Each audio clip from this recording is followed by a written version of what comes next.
Love it, man! Alright, it's time for some Hawk talk. With Jordynne Grace's TNA contract set to expire in January, I thought it'd be a great time to take a look back at her wrestling career so far. Because, let's be honest, she's WWE bound in the new year. And based on what you're going to see in this video, she damn deserves a shot at the big leagues.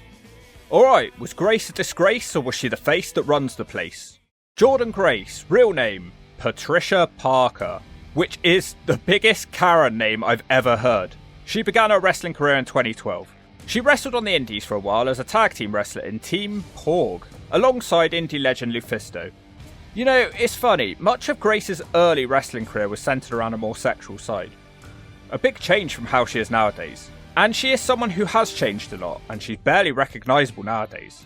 Anyway, she had her own bakery, and that was really her own selling point in her younger days. On the indies, her main highlight was in 2018, when she competed in a men's battle royal at the original All In event.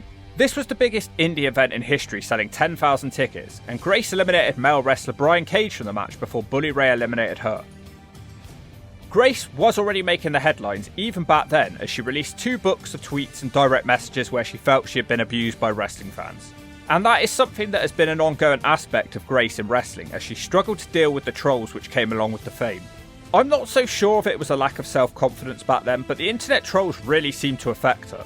This has gone on throughout her TNA career with some big moments of trolling later in this video. She was either someone who was brave for trying to fight back against these anonymous people, or she should have just stayed off social media. I'll let you guys decide at the end of the video. Because it's not hard to find examples of Grace doing controversial stuff on Twitter/X. A month after this, it was reported that Grace had signed a 2-year deal with TNA, and that's where she'd stay. She joined TNA at a difficult time for the company. All the best stars had left, and this applied to the women's division too. Grace made her debut with a win against Katie Lee. At the time, she was portrayed as being a female version of Rhino because she wasn't the tallest, but she had strong legs. Grace was already a big gym fan with a bench press of apparently 175 and a squat of 225. And she proceeded to win most of her matches for a little bit. It really didn't take her long to rise up the rankings in TNA with her flurries of powerhouse offense really catching the eye. Her first storyline in TNA was her friendship with Kira Hogan and Rosemary as they feuded with Su Yung. They were fighting for control of a brainwashed alley. It was a rather unique first storyline to be involved with, but she wasn't really a main character at this point, despite impressing. She was only in the company for a few months before she wound up facing Tessa Blanchard for the #1 contendership for the Knockouts title. A pretty quick rise up the rankings for the newcomer. This would be Grace's first high-profile TNA match. Tessa is the established star, but doesn't seem to have an answer to Grace's power moves, and surprisingly, Grace beats her with the Grace Driver for a massive upset. She got to challenge for the Knockouts title for the first time at Against All Odds. The champion was Taya Valkyrie. This was also the first time she would wrestle for over 10 minutes, and it's a well-regarded match, but despite not winning the title, she did once again become the #1 contender the following week, and she'd lose 2 more pay-per-view matches to human urinal Taya Valkyrie. Taya and Tessa Blanchard were booked as the biggest stars of the division at the time, and Grace would have to wait her turn. It was disappointing, but in my opinion, Grace was not quite ready. Despite being athletic and showing a good mixture of power moves, the fans weren't exactly going crazy for her. She was a little bit bland and didn't have much of a character. That is not saying she didn't have her fans, but she wasn't ready to carry an entire division. She's been booked pretty solidly in TNA. This was her first singles loss since joining TNA 6 months earlier. And she was still protected because Taya attacked her in a gym before the match in a really fun segment, which was definitely a bit of the Hawk. She spent the rest of 2019 playing bit parts, mostly winning, but still wasn't a main character. What she was doing at the time was adding much needed depth to the Knockout roster. She was really helping raise the match quality and giving people a reason to tune in. Oh, and having a Twitter feud with Jim Cornette, who had called her ugly. I believe their feud originally stemmed from Jordynne trying to stand up for the ladies of Major League Wrestling, which is commendable. But getting into a Twitter war with Jim Cornette is never wise. Anyway, the Hawk's personal highlight of this year, and in my opinion, this did help her connect better with the fans, was when she teamed up with Scott Steiner and P.T. Williams. Now, Grace was a fan of Steiner and had been using the nickname Thick Mama Pump. Somebody even changed Grace's Wikipedia page to write that Scott Steiner was her daddy. Amusing as all of this was, it was her close association with a wrestling legend which got Jordynne Grace some press, and new fans were checking out her work. The YouTube views were popping off, and all because Steiner slapped her butt. This all got Steiner some hatred at the time, until Grace revealed that they had pre-planned the spot. Grace was popular for her power moves and her thickness, which at the time she embraced, but nothing lasts forever. 2020 instantly started out better for Jordynne Grace. She had another pay-per-view match, but once again she couldn't beat Taya Valkyrie. But it was here that she showed that she wasn't afraid to take the big bumps, and her matches could not only be full of power moves, but also rough bumps. In the main event of Impact on the 11th of February 2020, Grace met Taya on a singles belt for the title. Taya was coming into this one with her reign sitting at 377 days. You know, it's funny, despite Taya Valkyrie's dominance over the Knockouts belt, nobody really seems to have fond memories of that. It's mostly forgotten about, even though it's still the longest title reign in TNA history. Despite constant interference, Grace wins with a diving ass drop into the driver, and Grace finally does it. She captures the big one. Tears fell out of her eyes as she contemplated how she was able to piss all over the human urinal. Grace is Knockouts champion for the first time, and her first title reign is basically a complete disaster. Ugh. It wasn't her fault. After just a few defences, the Corona Crunch kicked in, and it was crushing all of our skulls with the virus, and all the wrestling was stopped. A shame, because it seemed like we could possibly get Grace versus Tessa Blanchard too. But Blanchard never came back from the Corona Crunch, and it's weird how these two just keep missing each other. Now Tessa is back, but Grace is on the way out. After about 4 months, wrestling did resume in TNA, and she defended the belt a couple more times, but none of these were high profile matches, and they were all essentially throwaway matches on Impact. The only real feud she had was with Deonna Purrazzo, who had recently debuted for the company, and straight away she set her sights on the Knockouts title. These two clashed at Slammiversary 2020, and it would be fair to call this her best match so far. She showed that she could really mix it up with Deonna, who is primarily a mat-based wrestler. They get 15 minutes, and Deonna works her arm the whole match. As this is the Corona Crunch, there's no crowd and no noise, so you get lots of wrestler noises coming through the microphones, and Grace makes the funniest shrieking noises. This song. She looks for a Jordynne Grace. The Hawk often replicates these noises when I'm in the gym, and it really helps me. You should see the looks that the Hawk gets from the ladies. I highly recommend it. Anyway, Deonna makes her tap out with a brutal armbar submission to end Grace's title reign at 182 days. And most of that was Corona Crunched. Grace would get a rematch a month later in what was described as a 30-minute Iron Woman match, which goes about 22 minutes. Grace manages to win the first fall by submission. She should get a second fall too, but there's a ref bump. Deonna hits with the title belt to even up the score, and soon after she makes Grace tap out to win the match. Following her loss, Grace went into hiding for a month, and she didn't have bothered coming back because for the first time in her TNA career, she was doing the JOB. And she was also completely directionless. They tried her out in the men's X division for a while. I didn't really agree with this. I think she doesn't wrestle that style. Her game is the power game, and she wouldn't find men so easy to power about. Then, she randomly formed a tag team with women's legend Jazz, who was now bold. I believe this was pretty much set up so Grace could get a rub from a wrestling legend, and I'm not really sure why else they would do this. After feuding against each other, they tried to capture the Knockout tag belts together, which didn't work out for them. They tried for months, and they weren't actually a bad team. They had some pretty fun powerhouse moves. Jazz was eventually switched out for Rachel Ellering. And that's all it took, because Grace and Ellering won the Knockout tag titles together. It's a pretty pointless run anyway. They lost them on their next defense a month later. The storyline they're doing is that Grace is slipping. To make matters worse, she faced Ellering just after losing the tag belts, and she lost to her former tag partner too.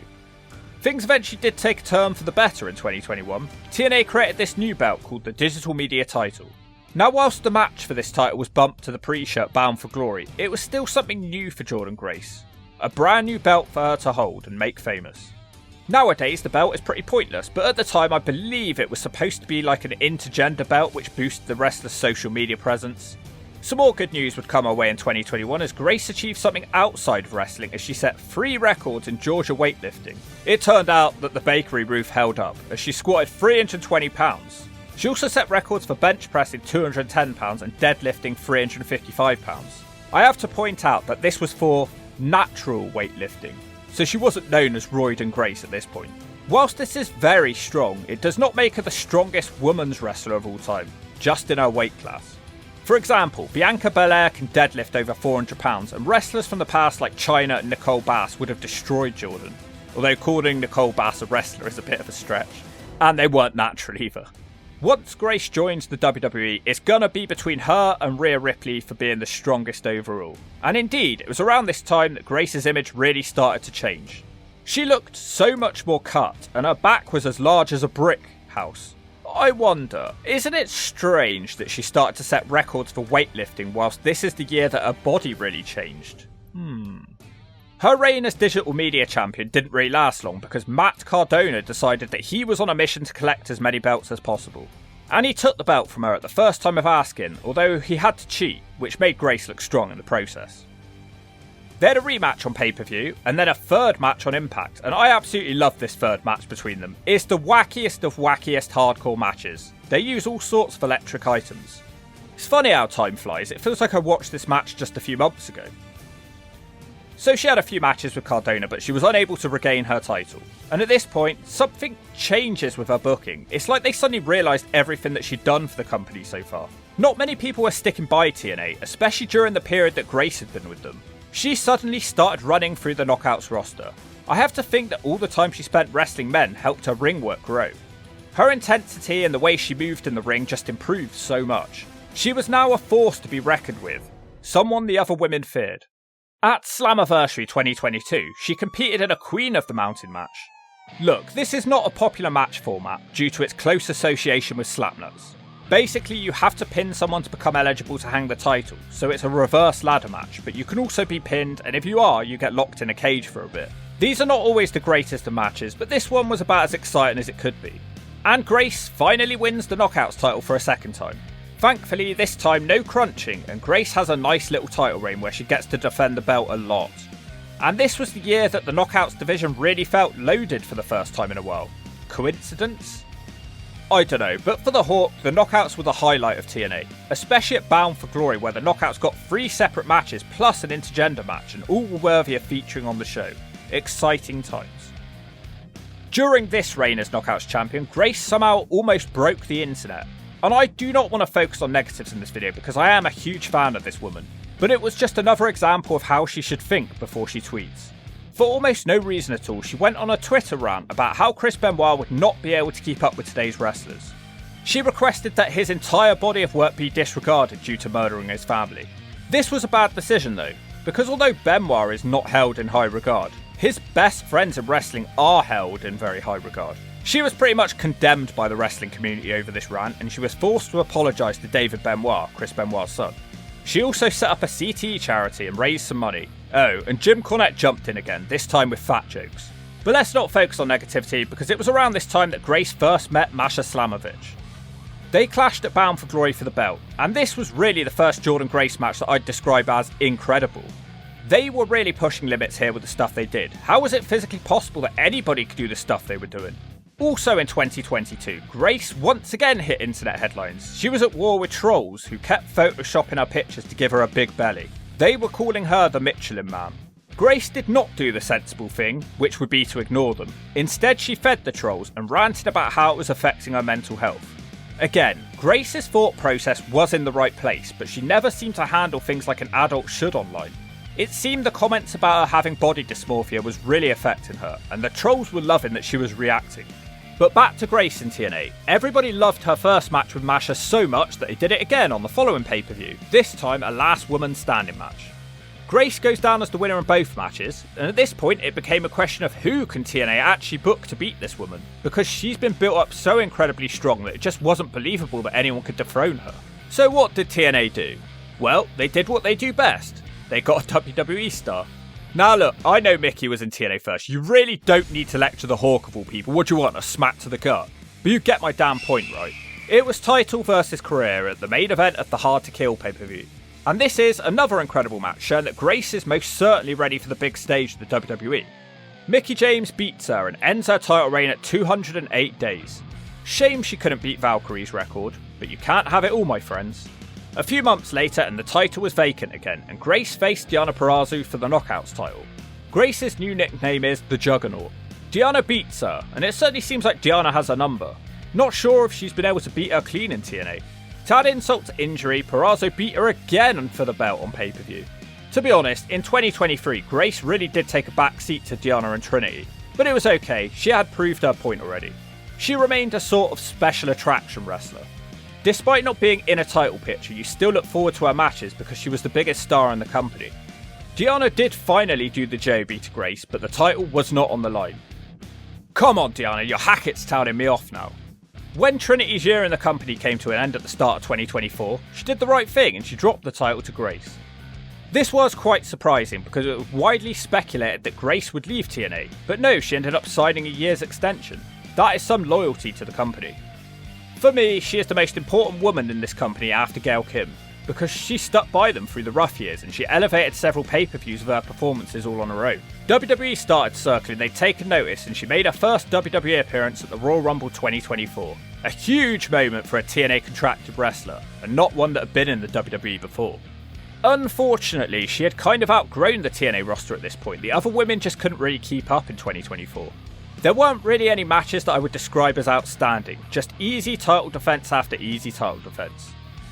It got so easy for her that she challenged for the NXT title, but she was unable to beat Roxanne Perez, which is a shame with Grace being such a tear and Impact. Then things got really strange when Grace defended the TNA Knockouts title on WWE programming. She really was someone who made history. Imagine if she'd lost, that wouldn't be the right sort of history to make. Yeah, it was all easy for her. That was until Masha Slamovich arrived back on the scene. At Bound for Glory, these two have their best match so far, and that's saying something because they've all been essential viewing. But this one has more of a storied history, so perhaps that's why the Hawk prefers it. Masha finally beats her, much to my surprise, but it was going to take something special to beat her. Grace's third Knockouts title reign ended at 287 days. She is now just 34 days behind Gail Kim for combined time of holding the belt. The story wasn't quite done though, as Masha and Grace clash again at Turning Point, a 2 out of 3 Falls match. Once again, it is match of the night, really stealing the shows here. It's like travelling back to 2007 and watching Gail Kim vs Kong all over again from the beginning. But Masha retains, presumably because TNA realised it's time to build up a new wrestler with Grace's contract up in January. And it is highly likely that she's leaving, with Grace having already made 5 WWE appearances. It's looking like Grace's final TNA match will happen at Genesis in January, and wouldn't you know it, she'll be facing Tessa Blanchard. You can expect a true changing of the guard type moment there. Do you guys think Tessa would be a suitable replacement for Jordynne Grace? It's just a matter of time really, and I am glad to say that Grace has truly earned this. A true company woman, the star they never knew they had at first, a woman who carried the division, in fact a woman who carried TNA at times. It was a thing of beauty seeing this woman improve over the years. At times I personally found TNA unbearable, but I watched for this woman. WWE fans, you're gonna love her. Her height will not be an issue because she is legitimately so strong. The only vague weakness to her game is that she hasn't really played an outright heel yet, which is a bit bizarre considering her 6 years in TNA. She doesn't really play characters, but then again, who really does in wrestling anymore? She is married to a fellow pro wrestler, Jonathan Gresham, whose contract is also coming up. He'd fit right in on the WWE show. Just keep Grace off of X. Seriously, WWE. You'd hope that she'd learnt her lesson, but she is pretty outspoken on there. What was your favourite Jordynne Grace moment, and do you think she will succeed in the WWE? And that's that really. She certainly was not a disgrace, and she was certainly the face that runs the place, and if you don't agree with that, you must be drunk on Thatcher's haze.